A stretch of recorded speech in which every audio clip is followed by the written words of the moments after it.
Bem, amigos do Bola Presa, estamos de volta com mais um resumo da rodada. Eu sou o Denis. E eu sou o Danilo. Pra quem não sabe, é o segundo dia que a gente tá fazendo o resumão da rodada da NBA, porque é o segundo dia dos playoffs que acabou ontem e vai ter todo dia. Isso, a ideia é que você possa entrar aqui todos os dias e acompanhar com a gente o que aconteceu na rodada anterior da NBA. Ontem acabou saindo um pouco mais tarde do que a gente queria, acabou sendo um pouco mais longo do que a gente queria. Tenham paciência. A Que a gente é gente um é blog, descontrolado, é. a gente é um podcast, a gente tá aprendendo a fazer vídeo agora, então poupe-nos nos comentários, por favor. Se você quer conteúdo em texto, você entra no bolapresa.com.br. Se você quer ouvir a gente no podcast, você entra no Spotify ou no seu agregador de podcast favorito às sextas-feiras. E se você é de YouTube, você encontra aqui a gente todos os dias no resumo da rodada e às quintas-feiras na gravação do podcast que vai ao ar às sextas. É muito conteúdo, estou cansado. No segundo dia dos playoffs. Já tá exausto da gente. Bom, vamos lá que a gente tem uma rodada de 4 jogos pra falar, porque a primeira rodada não é bolinho. E não são só 4 jogos quaisquer, são 2 jogos com o melhor colocado de cada conferência perdendo. O primeiro colocado de cada conferência foi derrotado. O Lakers perdeu pro Blazers. O Bucks perdeu por Orlando Magic. Momento vergonha. Vergonha total. E foi a primeira vez, desde 2003, que isso aconteceu. Em 2003, o San Antonio Spurs foi o primeiro colocado do Oeste e perdeu pro Phoenix Suns naquele arremesso do Stephon Marbury no último segundo. Que deu tabela, de 3, que foi absurdo. Foi um jogaço divertidíssimo e, obviamente, o Spurs falou: vamos jogar sério? Vamos ter que jogar basquete. E aí foi lá, virou, ganhou a série e foi campeão. E do outro lado, o Detroit Pistons perdeu o primeiro jogo também do Orlando Magic, que era o 8º colocado, com 40 e não sei quantos pontos do Tracy McGrady. E foi uma série muito divertida, porque o Orlando Magic abriu 3-1, e aí o Pistons virou para 4-3 e conseguiu não ser eliminado pelo 8º colocado. Não passar esse vexame na frente de todo mundo. Com um bônus engraçado. Foi o primeiro ano na história da NBA que a primeira rodada passou a ser melhor de 7. Porque até então era melhor de 5. Ou seja, 3-1 bastava pro Magic até 2002. Coitados. Em 2003 não, tinha que ganhar esse quarto jogo, não conseguiu vencer e aí o Pistons classificou. E eu achei engraçado lembrar disso porque nesse ano teve essa discussão. De fazer melhor de 5, já que a NBA queria encurtar o máximo possível a duração da temporada. Isso, mas aí em cima da hora a NBA falou, não, vamos deixar o mais normal possível e vamos ganhar o máximo de dinheiro possível. É claro. A ideia não só é financeira, mas também passar uma sensação de normalidade nos playoffs. Então não vamos ser esquisito, vai ser melhor de 7. Não vamos ser esquisito, aliás, é um bom lema. E aí o Orlando vai ter que ganhar mais 3 jogos do Bucks, o que eu acho bem pouco provável. E o Blazers vai ter que ganhar mais 3 do Lakers, o que parece mais plausível. Parece plausível para o meu desespero. Quer começar por qual jogo? Vamos fazer um sanduíche de primeiros colocados perdendo? A gente começa com um e termina com um? Pode ser. Vamos começar com o Lakers, que acho que o pessoal está mais desesperado. Eu estou desesperado, pelo menos. Bom, o Lakers perdeu para o Blazers. O jogo seguiu o roteiro do jogo do Blazers na bolha.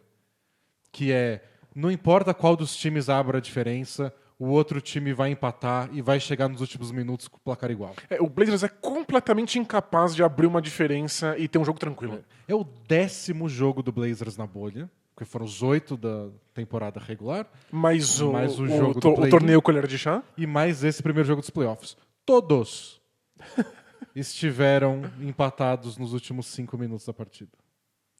É muito impressionante. Não importa se eles pegaram o Grizzlies, o Clippers, o Lakers, o Nets. O time é ruim, o time é bom. Tanto eles estão num faz. dia bom, eles estão num dia ruim. O Lillard tá bem, o Lillard tá mal. O Lillard tá com 60 pontos ou com 20. Tanto faz. Tá tudo o igual. jogo tá sempre disputado no final. E acabou do mesmo jeito também, que foi com o Blazers acertando arremessos decisivos nos últimos minutos. O Lillard acertou arremesso lá do meio da quadra. O Gary Trent acertou o primeiro e único arremesso dele de 3, faltando 2 minutos. O Carmelo foi decisivo de novo. É impressionante. E tá todo mundo empolgado com essa ideia de que o Blazers decide no final. Tava todo mundo no banco, colocando a horinha, né? O Dame Time, que é a hora do Lillard decidir. Eles compraram isso como identidade. Eles parecem bem à vontade, bem confiante e repetiram a dose quando era para ser diferente. Um adversário mais forte, playoff, mas o jogo foi igual. O que me incomodou mais como torcedor do Lakers A derrota. A defesa do Blazers é uma porcaria. A gente sabia, a gente cantou essa bola. Não foi muito bem de novo, porém, o Lakers é incapaz de acertar um arremesso.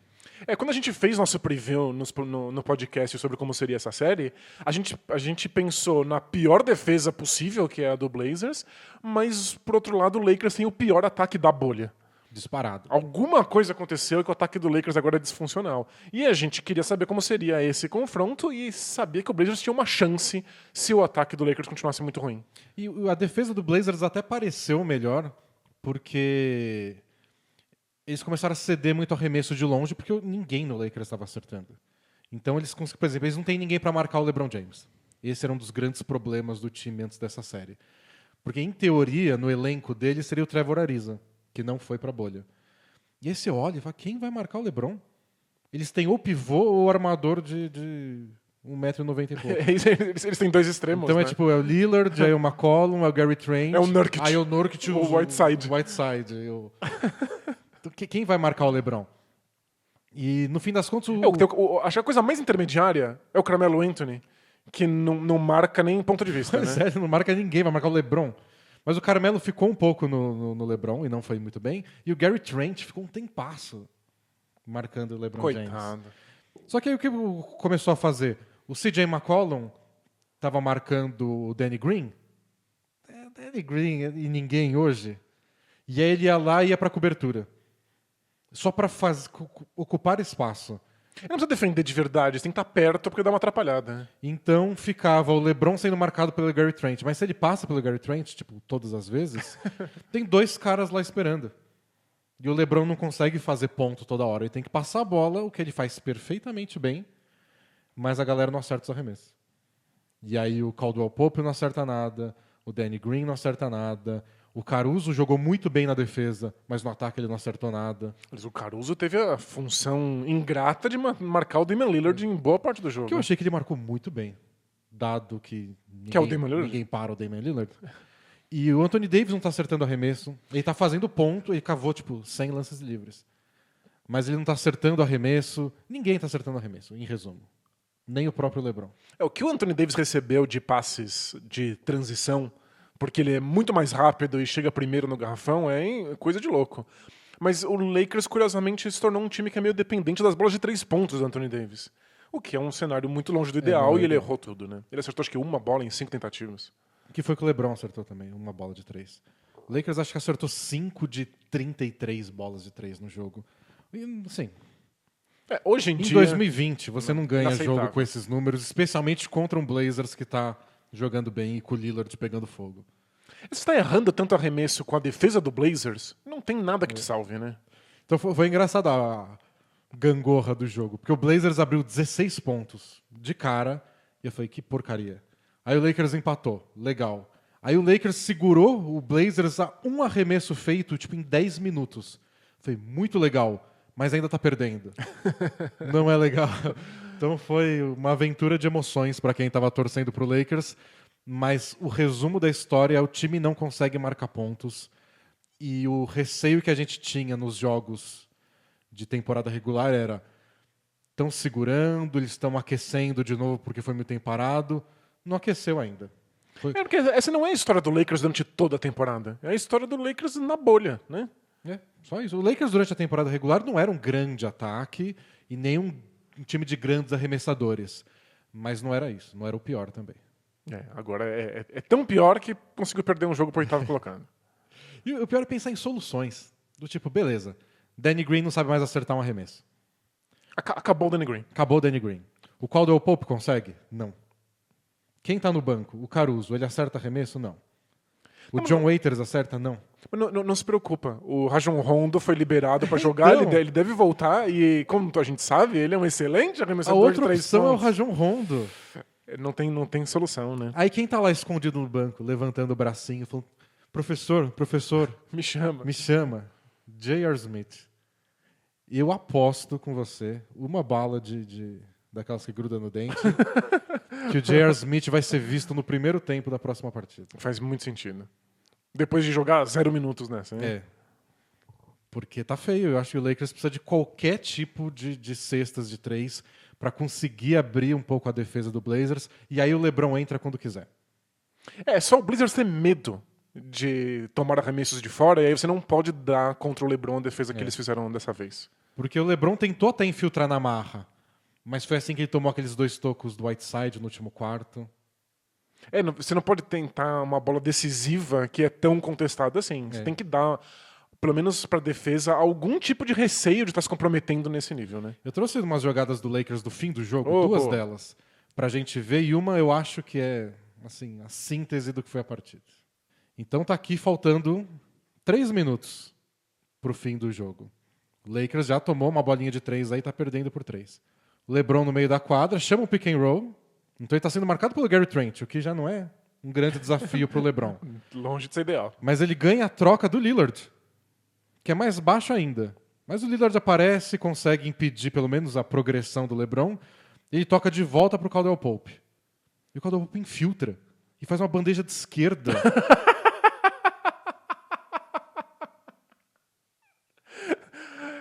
Quem permitiu que ele fizesse isso, né? Eu entendo que tinha, mas tinha 4 segundos. Dá pra fazer muita coisa com 4 segundos, incluindo tocar a bola de volta pro LeBron. É que eu imagino que o plano de jogo seja contra essa defesa do Blazers, recebe e corta, infiltra, mas é o Caldwell Pope. Indo pro lado da mão errada dele. Então, não foi uma boa jogada. E o time tava precisando, é o momento de executar, que é quando o Blazers não falha.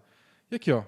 2 caras livres, mas o Caldwell Pope não sabe dar esse passe. Ele foi pra bandeja, errou, e nem rebote ofensivo. Ele tinha um passe na zona morta contrária, acho que pro Danny Green, que é um passe tradicional para um grande armador. Spoiler, o Caldwell Pope não é um grande armador. E essa é outra jogada, agora com 1 minuto e 5, o Blazers já conseguiu abrir 5 de vantagem, então 2 pontos a mais. A gente perde o comecinho da jogada, mas é um pick and roll do LeBron com o Anthony Davis. Aí o LeBron passa pelo Gary Trent, ataca pela linha de fundo, e aqui o CJ McCollum faz o que a gente falou.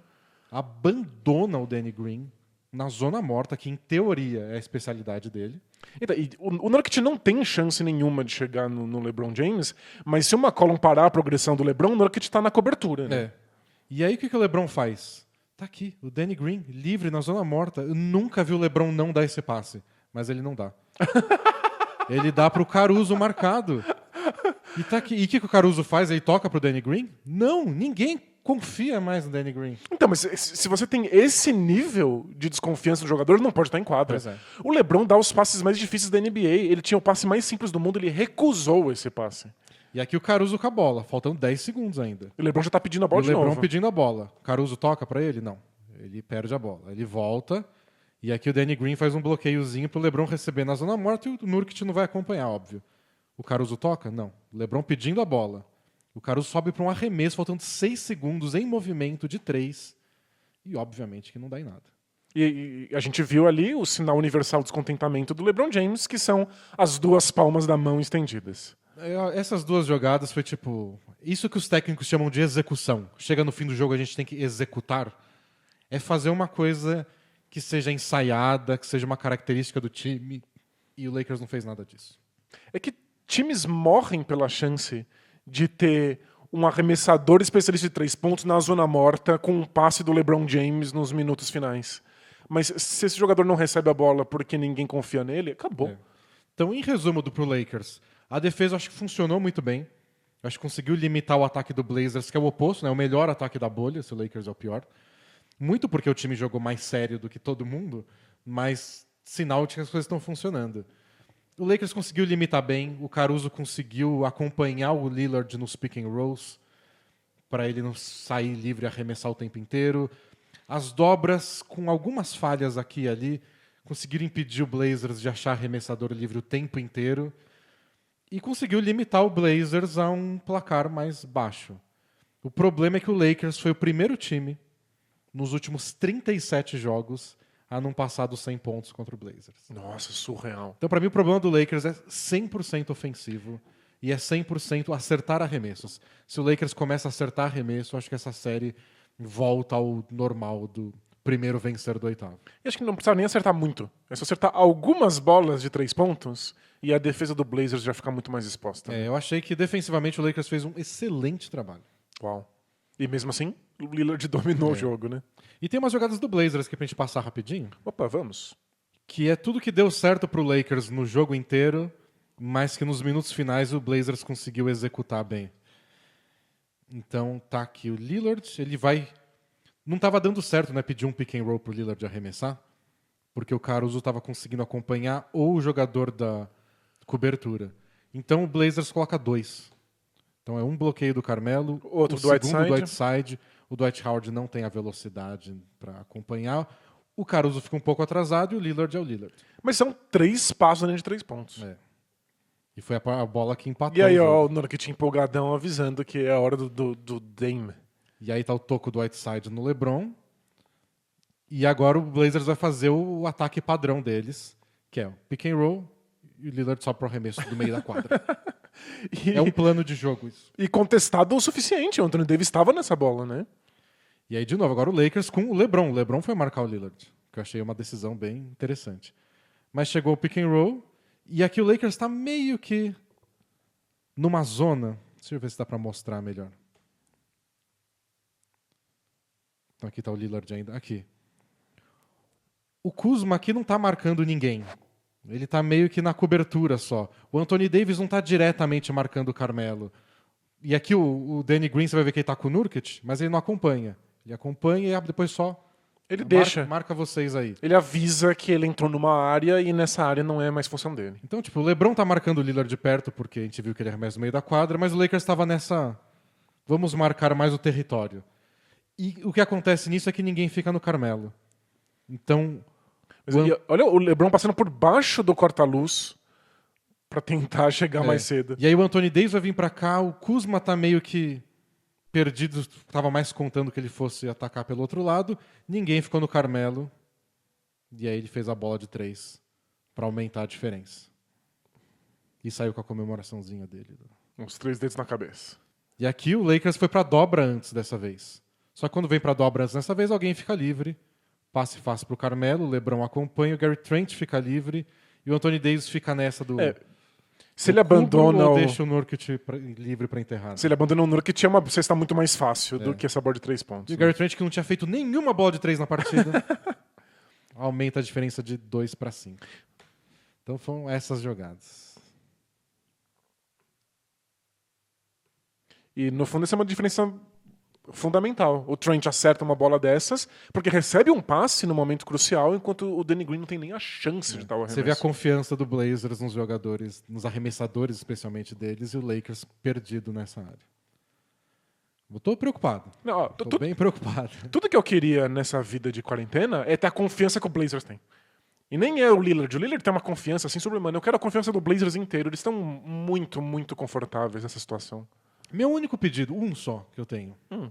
Se o Blazers ganhar essa série, trate de ganhar o diacho desse título. Porque senão vai ficar vergonha, né? Fica vergonha, e é uma boa história. Eles ganharem esse título, e o 8º colocado, e o Lillard vai entrar num outro patamar histórico, vai ser construir estátuas dele, lendas vão ser contadas sobre o Lillard. Mas não vai dar uma de ganhar a primeira rodada e depois perder do, sei lá, do Rockets, né? É possível. Fala do seu Rockets, então. Boa, vamos. Houston Rockets ganhou. A gente errou ontem, aliás. O Rockets tem o mando de quadra. É verdade. O Rockets acabou em quarto, pegou o Thunder, que é o quinto. Achei que ia ser o grande jogo do dia. E foi, como diz a gíria, foi de lavagem. Eu tava muito assustado com o Thunder. E acabei percebendo que não tinha tantos motivos assim. O meu grande questão com o Thunder é que ele é um time que joga muito fácil. Não tem grandes passes mirabolantes, é um time que faz um corta-luz e o Chris Paul decide, um corta-luz e o Shai Gilgeous-Alexander decide. Então você não precisa fazer grandes esquemas. Mas o Rockets simplesmente trocou a marcação em todo o corta-luz. Que é o que o Rockets faz. O Rockets, inclusive, não tem mais pivô para poder fazer isso da maneira mais confortável possível. Nunca vai ter um jogador muito mais alto marcando um jogador muito menor. Então não existe mismatch numa partida do Rockets. E com isso, o Thunder ficou incapaz de fazer qualquer coisa no ataque.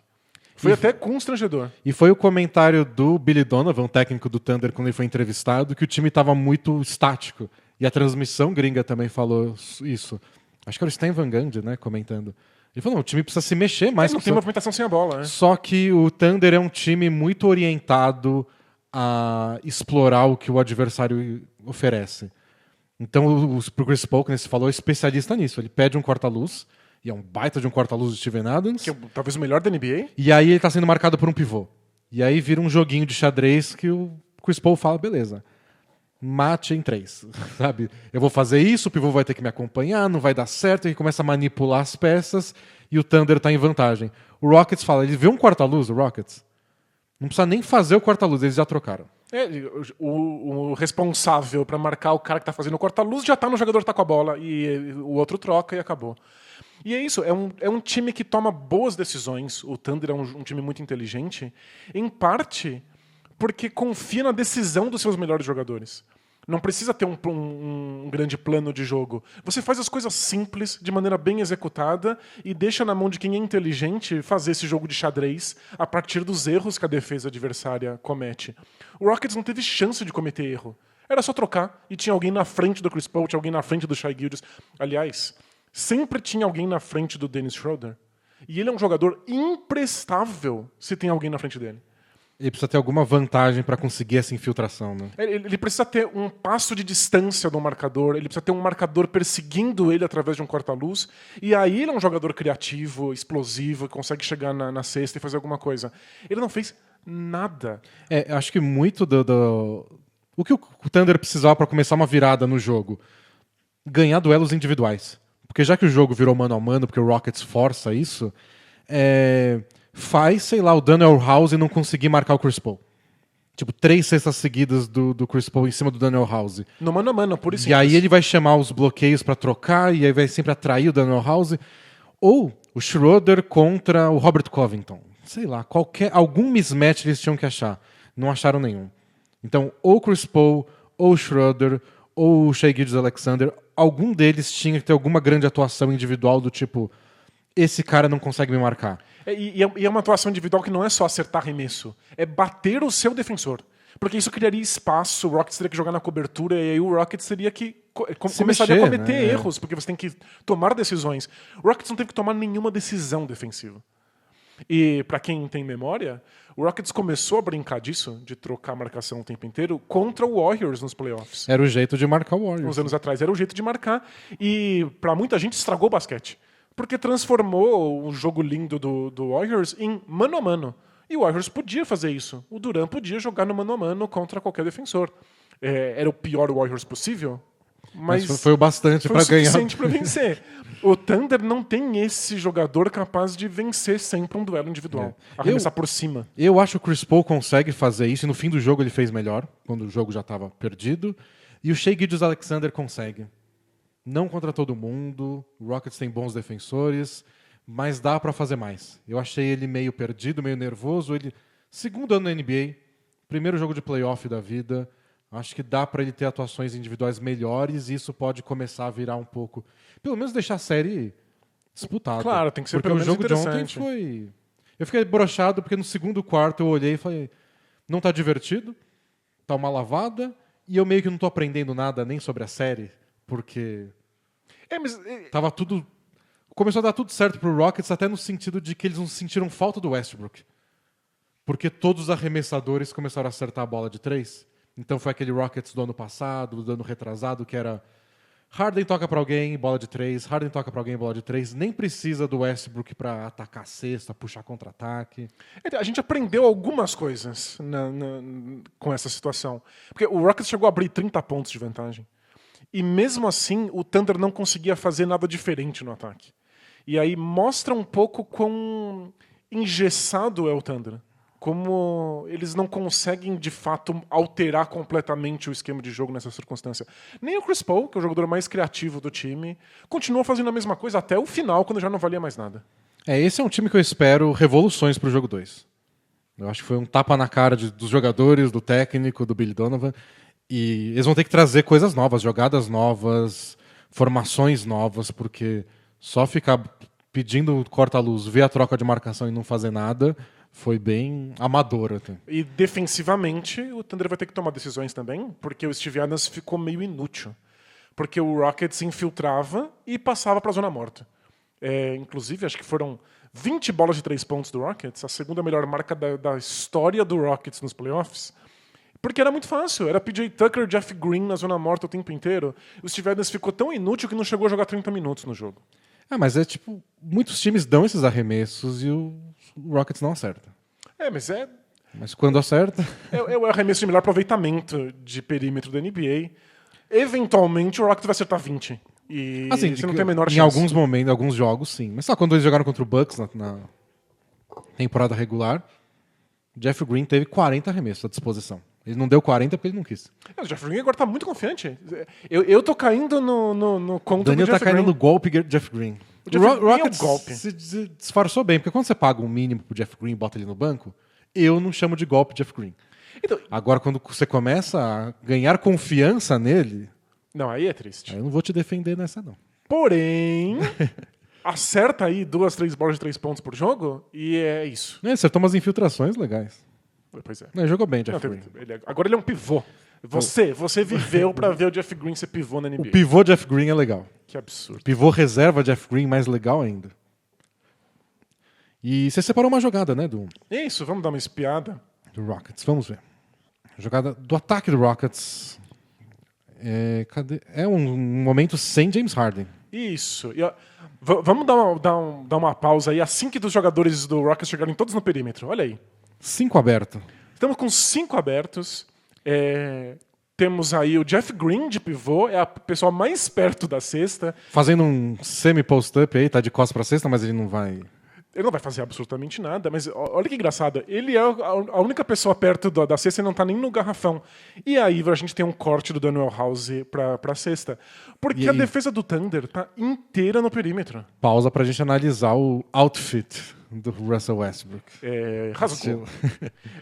Pelo jeito, o Westbrook teve que pular uma cerca com arame farpado pra fugir da bolha e isso aconteceu. Mas a mensagem tá correta. Muito bonito. Mas foi uma...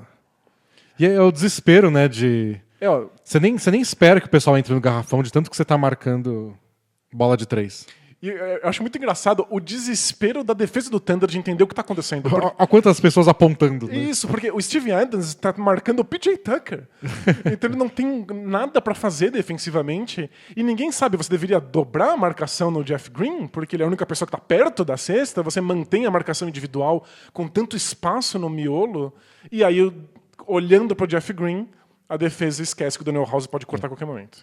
Não, e 2 pessoas de costas aqui pro Daniel House. Então o Jeff Green tinha o passe pro Eric Gordon aqui também. Foi uma defesa bem...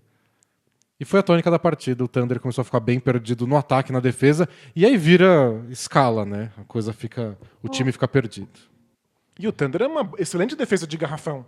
E essa defesa não teve o que fazer contra o Rockets, porque o Rockets não se importa. Mas eu espero que eu acho que essa série vai mudar bastante. Não foi muito fácil ontem. Eu fiquei empolgado, porque eu imagino que, no mínimo, o Rockets coloca sempre um defensor na frente de todo mundo que o Thunder tem.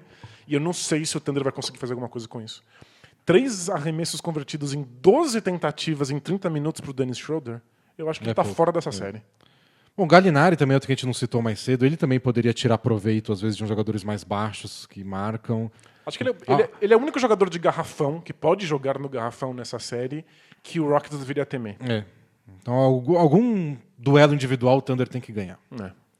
Bom, próximo jogo, antes da gente falar da outra vitória dos 8º colocados, teve Pacers e Heat, mais um duelo Jimmy Butler e TJ Warren, e de novo deu Jimmy Butler. E não que o TJ Warren tenha jogado mal, jogou muito melhor do que na primeira atuação contra o Jimmy Butler. Ele só não teve os arremessos que ele gostaria de ter dado. A gente viu o TJ Warren correndo, pegando corta-luz, ficando livre, arremessando um monte de bola de 3 pontos ao longo da bolha. Esse arremesso o Heat não deu para ele.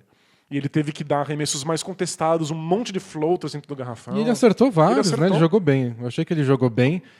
E só que a defesa do Heat foi muito boa e muito focada no TJ Warren, e ainda mais focada no TJ Warren depois que o Oladipo saiu, dá pra chamar machucado, ele tomou um arranhão no olho. Ele tomou o dedo no olho. E foi meio preocupante, ele falou pros companheiros dele que não tava conseguindo enxergar pelo olho, que ele tomou o arranhão. E inchou na mesma hora, ele cobrou os lances livres com o olho só e foi embora. Mas... É amaldiçoado, né? O sim. Oladipo. Não tem como, né? Pelo menos ele conseguiu fazer todos os exames lá, que não parece nada muito sério, sem sair da bolha também. Então ele não teve que sair para fazer os exames e depois fazer uma quarentena para voltar. Então talvez ele volte aí cedo. Só que sem o Oladipo é muito pouca opção ofensiva para um time que já estava sem o Sabonis, que o Miles Turner já não é tudo isso ofensivamente e estava sendo marcado pelo Bam Adebayo. Então foi sofrido assistir esse Pacers atacar. Já é sofrido naturalmente. Já não é o grande destaque do time, não é o ataque. Contra o Heat, com esses desfalques, com o Adebayo jogando um absurdo. Você mandou uma estatística pra mim que é fascinante. O Pacers atacou o Adebayo em 9 jogadas de isolação, de mano a mano, então um jogador enfrentando ele diretamente. Saíram 8 pontos em 9 jogadas. 0,89 pontos por posse de bola. É uma marca assim, dos melhores defensores da NBA. Você tem que ficar perto de 1, assim, pra ficar numa coisa. Tá na média, tá ok. 1 ponto por posse de bola. 0,8 é e eu acho que você matou a charada. O ataque do Pacers não é o ataque mais criativo e maleável do mundo, mas sem o Oladipo, eles perderam qualquer possibilidade de jogadores atacando a cesta, deixando os marcadores para trás. E o Heat se saiu muito bem marcando linha de passe. Eles interceptam os passes antes de chegar onde os passes deveriam. São bem agressivos, né? Inclusive, o TJ Warren só não jogou melhor porque a bola não chegava nele. Ela era interceptada antes. E aí chegou um momento do jogo em que o Pacers ficava com a bola nas mãos e não tinha ninguém para infiltrar e eles tinham medo de passar a bola pro lado porque vai que a bola é interceptada. E aí foram muitas e muitas posses de bola do Pacers simplesmente parado. 5 jogadores estáticos. Ou do Brogdon batendo bola 20 segundos, procurando uma jogada, chama um pick and roll e não cria nenhuma vantagem esse pick and roll porque o Heat trocava a marcação e aí o Adebayo marcando o Brogdon. Até na transmissão, nem esqueci quem era o comentarista, mas falou, não sei se isso é um mismatch. O Adebayo marcando o Brogdon. Acho que ele tá bem confortável, né? Tá bem confortável. Como a gente viu aí, o Pacers quase não gerou pontos nessas situações. Então, nossa, já era um desafio enorme pro ataque do Pacers e agora tá mais difícil. E o Heat ainda fez uma cilada, Bino, que é muito engraçada. Marca todas as linhas de passe, mas deixa que a bola chegue no Miles Turner. Deixa que ele fique com a bola nas mãos e a defesa fecha todas as outras rotas de passe e ele tem que dar um arremesso longo idiota de 2 pontos. E ele não vai acertar o suficiente. É surreal quão ruim o Miles Turner é para criar o próprio arremesso. E eu achei que o Miles Turner jogou bem na defesa, na cobertura. Ele conseguiu parar umas infiltrações, conseguiu parar o Adebayo em alguns lances que o Adebayo atacou a cesta. Ele age o suficiente para trocar a marcação, às vezes se virar no perímetro. Mas no ataque... Nossa senhora. Inclusive, eu separei uma jogada pra gente ver ao mesmo tempo quão estagnado é o ataque do Pacers e quão incapaz é o Miles Turner. Vamos ver. Então aqui já começa com 2 caras na orelha do TJ Warren. A gente tem sempre um jogador marcando ele e outro fazendo uma cobertura. E é isso. O Miles Turner finge o pior drible do universo. Ele não sabe o que fazer, ele quer se livrar da bola. O Jay Crowder ali, inclusive, tá fora de posição, porque ele tá fazendo a dobra no TJ. Porque o TJ Warren sendo marcado pelo Duncan Robinson, um mismatchzinho. Exato. E o Jay Crowder chega, obriga o TJ Warren a passar, mas esse passe já foi quase roubado. E aí o Brogdon recebe sendo marcado pelo Jimmy Butler a 5 segundos do fim da posse de bola. A gente não viu a jogada completa, mas a jogada completa é bola sendo batida, porque não tem nada acontecendo. E aqui o Pacers tinha um bom arremesso, que era o Justin Holiday vindo aqui, que o Dragic não acompanhou. E o Dragic, inclusive, está apontando para ele, o Jay Crowder deveria estar fazendo essa cobertura. No mundo ideal, o TJ Warren vinha aqui e fazia um bloqueio pro Duncan Robinson não chegar e abrir espaço pro Justin Holiday receber a bola. Mas o Pacers não é o ataque mais intuitivo do mundo. O Brogdon vai pro Miles Turner. E que, aliás, é a coisa que o Brogdon mais gosta de fazer na NBA. Ele passou a bola pro lado. E aí o Miles Turner precisa decidir alguma coisa. E ele, inclusive, tá no perímetro. Ele tem um arremesso de 3 pontos que ele deveria ter dado no instante que a bola chegou. Mas ele esse fakezinho nada. Olha que horrível. O Adebayo tá em cima dele. Olha que ele dá um step back e passa... Nossa senhora. E o Jimmy Butler grita enquanto ele rouba a bola, né? Muito fascinante. Ele mostra. A gente tá vendo isso no terceiro quarto, mas no quarto período, quando o jogo tava apertado e o Pacers precisava converter algumas cestas para passar na frente, o Jimmy Butler fez exatamente a mesma coisa, roubou as mesmas bolas porque o Pacers estava passando a bola de lado. E como se não bastasse, o Jimmy Butler ainda acertou 2 bolas de 3 no fim do jogo para sacramentar, assim, para fazer a distância para matar o jogo. E ele não tinha feito nenhuma bola de 3 na bolha ainda. E ele tem um aproveitamento medonho durante a temporada. Tipo, 20 e poucos %. Ele não é um arremessador de 3 pontos, ele tá tendo uma fase terrível, acho que a pior fase dele de arremesso na carreira. E aí ele roubou uma bola, meteu uma bola de 3 pontos, o Dragic meteu outra, e aí na outra posse de bola o Jimmy Butler meteu a segunda bola de 3 pontos e começou a gritar, né? Give me the ball, give me the ball. Não, a gente falou da confiança do Lillard. A confiança do Jimmy Butler também não está muito distante. Não, o Jimmy Butler é o nível de confiança que você só diminui com remédio. Né? Tipo, ele é completamente fora da realidade. Mas é isso, ele venceu o jogo na defesa, ele impediu que as bolas chegassem no TJ Warren, e o Heat até fez um bom trabalho de dificultar os arremessos, mas o TJ Warren continuou acertando. Mas aí o Jimmy Butler resolve ofensivamente. Aí não tem chance. Em bola de 3 pontos no mano a mano. Pacers, outro time com mando de quadra virtual que perdeu ontem. Só o Rockets ganhou dos times com mando de quadra virtual. Mas a gente até tinha conversado que o Heat era um meio favorito para essa série, né? E quando o Oladipo machucou, ficou mais ainda. Sem chance. Último jogo pra gente comentar, a vitória do Bucks. Vitória do Magic sobre o Milwaukee Bucks. Tava tão automático. Não foi um ato falho, foi só costume, né? Foi só bom senso. Foi um jogo estranhamente regular. O Magic começou acertando os arremessos, abriu uma vantagem. A vantagem ficou na casa dos 10 pontos. O Bucks diminuiu às vezes para uns 4. Aí o Magic abria de novo para 10. Não teve nenhum momento sufocante do Bucks que a gente falou, esse é o Bucks, agora vai virar. Não teve altos e baixos, não teve drama. O Magic não teve um grande primeiro quarto que eles fizeram 40 pontos, depois seguraram o placar. Não, foi fazendo pontos. Foi constante, né? Foi um time constante. A gente poderia dar essa desculpa. Eles tiveram um primeiro quarto mágico. E depois só sobreviveram. E sobreviveram. Ou então... Não, mas eles sofreram um sufocão do Bucks, mas aí, de repente, o Bucks começou a errar muito e aí o Magic venceu. Não, nada disso aconteceu. Não, foi um jogo bem constante do Magic, ofensivamente. E não sei explicar, de verdade. Então. Porque não é só o Orlando Magic, o 8º colocado de um leste ruim. É o Orlando Magic sem Jonathan Isaac machucado e fora da bolha. Sem o Aaron Gordon. Aaron Gordon machucado e sem o Michael Carter Williams, que, por bem ou por mal, é o 6º homem deles. Pois é. Não, mas a gente está estranhando um universo em que o Magic é um bom ataque. Mas eles eram o melhor ataque da NBA na última semana antes da pausa por conta da pandemia. Por algum motivo, o Magic tinha se acertado como um time ofensivo. E a defesa, inclusive, despencou no processo. É porque muito vai de pessoal, né? De quem eles usam. E ontem eles foram obrigados, por causa dessas lesões todas, a improvisar no quinteto inicial. Então o Gary Clark foi titular. Se você não conhece o Gary Clark, tem toda a razão. Isso. A gente não reconheceria ele na fila do pão. E o James Ennis também foi titular.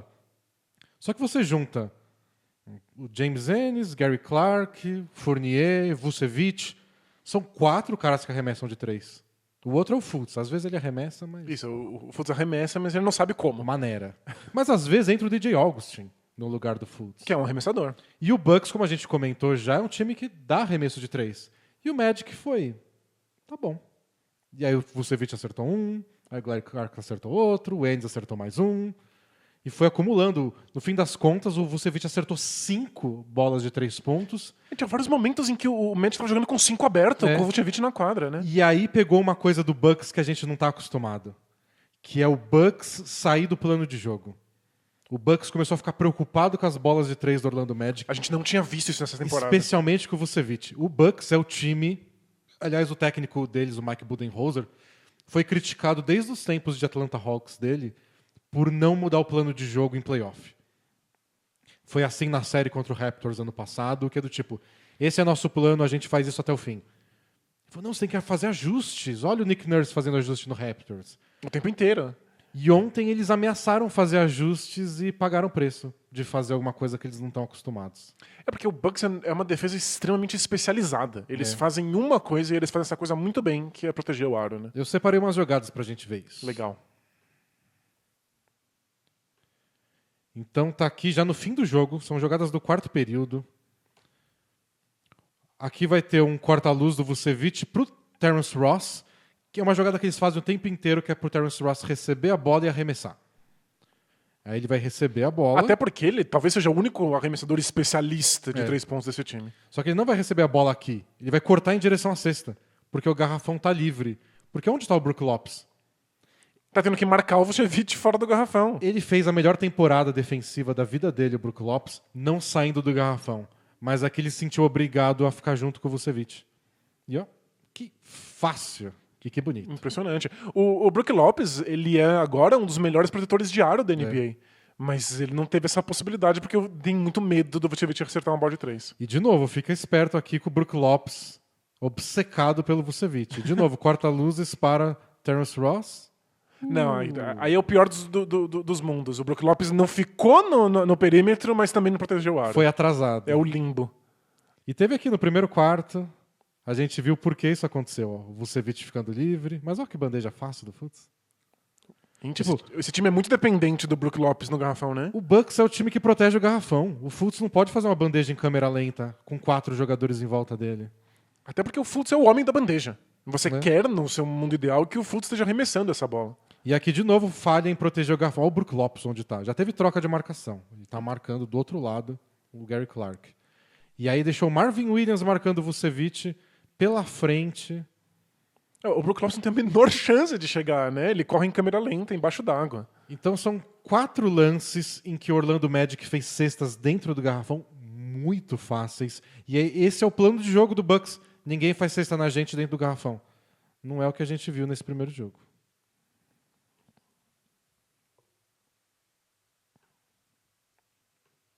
E é uma boa lição sobre como funciona a NBA moderna. Porque a gente está vendo um aumento nos arremessos de 3 pontos. Mas a gente também está vendo um aumento no número de bandejas convertidas. Porque quando times têm muito medo de tomar bolas de 3, como a gente está vendo o Bucks aí, você cria muito espaço para as infiltrações e para as finalizações perto do aro. No mundo ideal, o Bucks estaria impedindo essas bandejas, porque elas são arremessos de aproveitamento muito melhor do que 3 pontos. E deixa as bolas de 3 do Gary Clark livre. E fala, se vira, seu Gary Clark. Você vai acertar a bola de 3 contra o Bucks todo jogo, uma série de playoff. Acho que o medo foi... Eles não queriam perder esse primeiro jogo e as bolas de 3 pontos do Magic estavam caindo. E o Vucevic meio que apavorou eles. O Antetokounmpo elogiou muito o Vucevic depois do jogo. E foi engraçado até o Antetokounmpo falou, a gente precisa defender melhor e acertar mais arremesso. Só isso. Precisa fazer mais ponto que o adversário. O George Hill falou que o time estava com uma atitude ruim, tinha que fazer um soul searching. Nossa, tinha que buscar a alma deles no interior, fazer, dinâmica de grupo. Ai, meu Deus. Terapia coletiva, o George Hill tá clamando. Então, mas quando a gente escuta isso, a gente liga nossas luzinhas de alerta, porque é o primeiro passo de times em crise. E foi uma coisa que a gente discutiu nesses jogos de temporada regular, esses 8 na bolha, que é o Bucks está jogando mal porque está poupando o jogador e porque não vale nada para eles porque tem o primeiro lugar garantido, ou tem um problema aí? E esse primeiro jogo apontou algum problema. E perder cria muito problema. Time que está vencendo sempre, e as coisas dão certo, tá tudo muito tranquilo. Os problemas que existem nos times acabam se aflorando quando você perde, especialmente quando você perde pro Magic. Então, isso que eu acho, pelo menos uma vantagem do Bucks. O Magic vai dar mais chance e mais tempo pro Bucks se recuperar do que o Blazers dá pro Lakers. Sem dúvida. O Blazers é um time com um elenco forte e que em situações normais, sem lesões, etc., não estaria em 8º. O Magic não, o Magic é o 8º. Isso, o Magic é o pior time do leste para os playoffs. Até com o elenco completo, com Isaac e Gordon, é o 8º. Então o Bucks, com um pouco de acerto, deve levar essa série. E o Magic agora é um bom ataque. Não sei porquê, mas aconteceu. Calhou de acontecer. Ainda assim, eu acho inviável que o Magic acerte tantas bolas de 3 pontos por 4 jogos consecutivos contra o Bucks. Não vai rolar. E se não acontecer, e se o Bucks mantiver o plano defensivo, acho muito difícil o Magic conseguir ter atuações ofensivas como a gente viu hoje. Pois é. E é isso, pessoal. Esse foi nosso resumão da rodada. Amanhã tem mais. Espero que vocês tenham gostado. Assinem aí o canal, aperta o sininho para avisar quando entram os vídeos novos. Isso, dá uma curtida nesse vídeo para que ele possa chegar em mais pessoas, para eles conhecerem a palavra da Bola Presa e assinar a gente no PicPay direto no celular para ter acesso a muito conteúdo exclusivo em texto, em vídeo e em áudio. São os nossos assinantes lá que bancam esse conteúdo gratuito. Então, seja você uma pessoa de bem.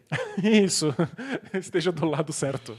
Então, valeu, pessoal. Até mais. Tchau. Tchau, tchau.